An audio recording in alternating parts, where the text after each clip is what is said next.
If he'll truly forgive you doing the most heinous acts you can possibly think of, and you repeatedly do them, and you won't learn your lesson, and you'll do them over and over again, and even Christians themselves won't ostracize you, is that too far? Is that too much freedom? This video we're about to watch is a doozy. It's Andrew Tate and it's George Janko, and they're talking about Islam versus Christianity. There's a few points in this conversation that come up where I think Andrew Tate is misunderstanding what Christianity actually teaches. I also think he's a little bit misunderstanding what Islam teaches. And so I'm going to basically play the clip out, and then I'm going to give you guys my thoughts about this on the back end, clearly pointing out the areas that I think are missed here, and then leaving some, hopefully, food for thought for you guys on the back end. With that being said, let's do it. Let's dive in. So we do see a lot of eye to eye. We just don't see the final destination of who God is. Correct. But I definitely respect anybody in their faith. And I think I'd rather you have faith in a God than you have no faith in God at all. Agreed. So we're on the same playing field. Yeah. Okay. But to say that Christians have values and they don't follow them, and Islam does, it's not true. I have many friends. For example, you're Islamic now, but you drink and you smoke. No, I don't drink. Oh, not anymore. But there's a lot that I have friends with that do. Yeah. So the theory of them not following their rules that's just a man. I don't think that's a religion. I think every man falls short. Yeah. I think this is the truth. I think an Islamic man that stands in front of me sins against God. And I think a Christian sins against God. Oh yeah, we're not perfect in any regard. Yeah. Put a pin in this moment right here where Tate acknowledges that no one is perfect, because this actually comes back into play later in the video in a really important way. But let's tie back to something I said earlier. We're not perfect in any regard, and it's all down to how you once again measure the success of a religion. We talked earlier about measuring the success of a business and life being about money. Numbers, right? But why is numbers account when it comes to faith? I think it should be your faith. That's it. It should be your faith. But faith is very intangible and hard to measure. So I'm just using my limited human brain. Let's just try and measure the success of a religion. Well, the fastest growing religion is Islam. It's not the biggest. It's the fastest growing. Yeah. I think if you were to look at the insanity of the West, I think Islam opposes it hardest in regards to the pure insanity that is being inflicted upon and bestowed upon children in the West. I think Islam I want to say opposes it something, a hardest. compliment for them. What I do appreciate is that they don't let you cross bounds, right? So, for example, when they were making a mockery of my Lord and Savior, I didn't see Christians trying to tear down these movies, and I didn't see Christians trying to, hey, that's not okay, or blah, blah, blah, right? Islamic people were like, you're not talking about our prophet like that. Correct. So I find that very beautiful, and I understand that they hold their values. But let me ask you a question. Yeah. Do you not find that appealing? Very. Do you not find it appealing to be part of a religion where you get to stand up for what you really believe in and say, no, you can't say that. No, you won't do that. No, not to us. Yeah. I think they have beautiful qualities that I should learn from. Yeah. But that doesn't mean I have to worship their God. I mean, people often ask why I reverted to Islam. And I heard someone say something that you see life and you see other people as you see yourself. So if you're a thief, you think everyone's a thief. You're worried about everyone stealing from you because you would steal in their position. That's how you view the world. That's how cheaters view. That's how cheaters view the world. That's right. And then I was sitting thinking, well, maybe, and of course, this just came from my mind. I said, well, maybe you see a religion how you see yourself. Like, I see myself as somebody who is feared, nobody would want to mock. I see myself as somebody with strict standards and discipline. I see myself as somebody who stands up for what he believes in and doesn't care if he's assaulted and attacked for it. Maybe that's why it was so appealing to me. And then I'd sit and I'd study it and I'd read and I'd realize how close it actually is to Christianity. We believe in so many of the same things. And I don't want to get in trouble here because I am not an Islamic scholar in any way, but I've had even other people say to me, some Christians who I spoke to who started to read the Quran, they're like, it's just condensed. It's like stronger. Yeah. And I think that's what the appeal of it is to me. And I also like having hard yeses and nos. And I believe that if you have a religion where you just accept everything, then you believe in nothing. There has to be a line. In life, there has to be a line that you won't let someone cross. And with God, there should be the same. And my only concern with Christianity, and I argued this with my brother at length, is if God will really, truly forgive anything, then if he'll truly forgive you doing the most heinous acts you can possibly think of, and you repeatedly do them, and you won't learn your lesson, and you'll do them over and over again, and even Christians themselves won't ostracise you, is that too far? Is that too much freedom? Like you asked earlier. I love this. So this is beautiful. It's actually in my notes. I was going to circle this with it. Let me just give me a second to make sure I word this properly. Absolutely. Let's circle to forgiveness. Yeah. How many times should you forgive a man? Well, that's a really good question because we are sinners and we make endless mistakes. And the prophet that you see as Jesus, do you know what he talks about forgiveness as? Tell me. Peter asks him, how many times should you forgive a man? And he says 7 times 77. And then he also describes the way judgment day comes. And he goes, you will be measured by the measurement that you gave others. So the way you looked at your brothers and sisters, that man wronged you, but you said, you're dead to me. Your debt, I don't even want it. Yeah.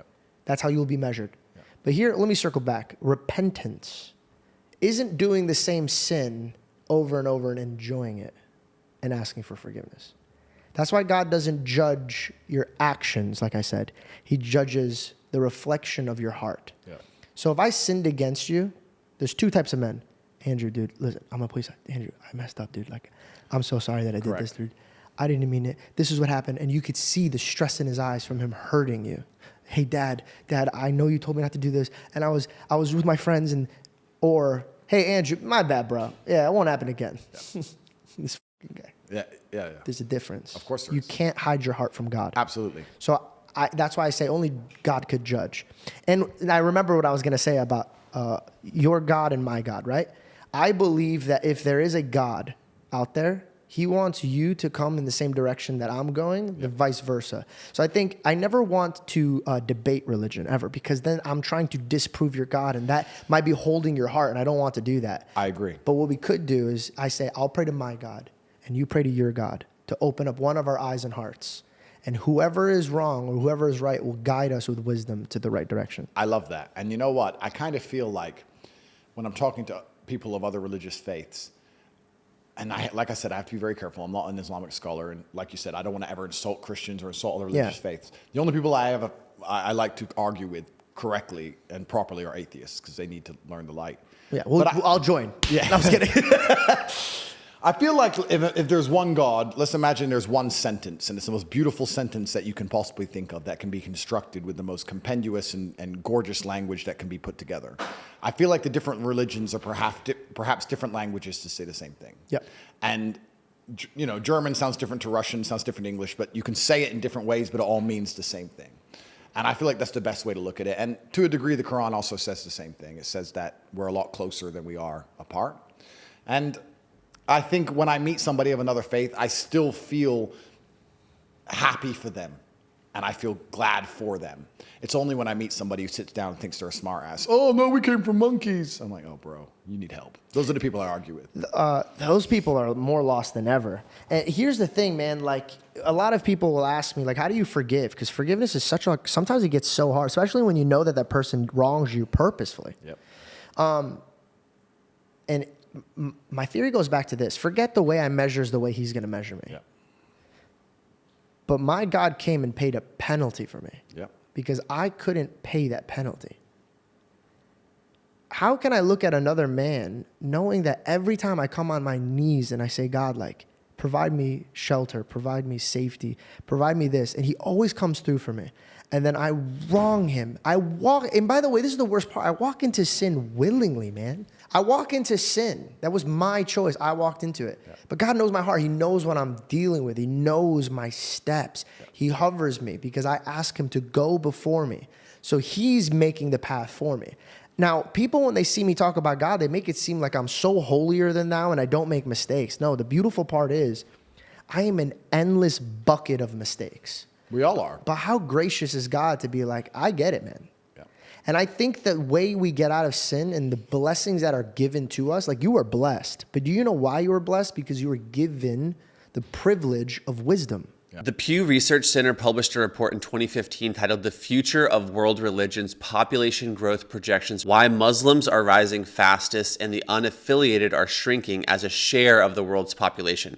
This report is really interesting because it analyzes the role that birth rates play in these demographics. So measuring the so-called success of Islam by its growth, implying that the growth is a pure byproduct of people willingly converting to Islam, is a little bit misleading here. The idea that the Quran is a condensed, stronger version of the Bible is not accepted by experts in Islam or Christianity. I'm not faulting Tate for this one because it sounds like he heard this from someone that he trusted, but it feels like a weird attempt at feigning interest in synchronicity while actually seeking to elevate the Quran above the Bible, sort of like it's a Bible 2.0 or something. Again, read both of these books for yourself and you'll see why people who have done so do not arrive at this conclusion that they're mostly similar. Tate is saying that God is like a sentence and the world's religions are like different languages articulating that sentence.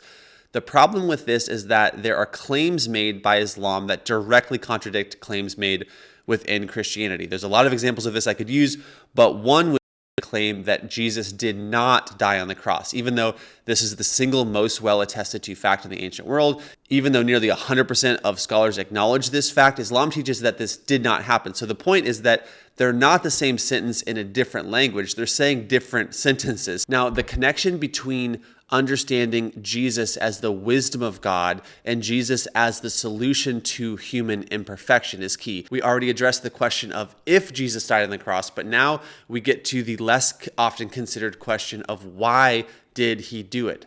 I'm going to give you guys a few brief verses to unpack this idea. First, Isaiah 53:5 says that he was wounded for our transgressions. He was bruised for our iniquities. The chastisement for our peace was upon him, and by his stripes we are healed. There's also a critical passage in the book of Hebrews, chapter 10, verse 14, which says this: "For by that one offering he forever made perfect those who are being made holy." It was a perfect sacrifice by a perfect person to perfect some very imperfect people. I hope that you guys, as you listen to this conversation with Tate, can kind of reflect on these critical Christian truths and assess them in light of the teachings of Islam, to see that stark contrast and to see where Christianity's message is distinct from the message of Islam, and for that matter, distinct from the message of all of the other world's religions. There really is this one question: is how can an imperfect humanity be suitable for relationship with a perfect God? Only Christianity sufficiently answers that question. Everything else leaves you in some sort of a treadmill, a hamster wheel of behaviorism and striving after acceptability in the eyes of God, or even acceptability for your own self. Only in Christianity is there a real understanding and offering of forgiveness, atonement, and heroic sacrifice leading towards transformation and acceptance. With that being said, I hope you guys enjoyed this video, and I'll see you in the next one.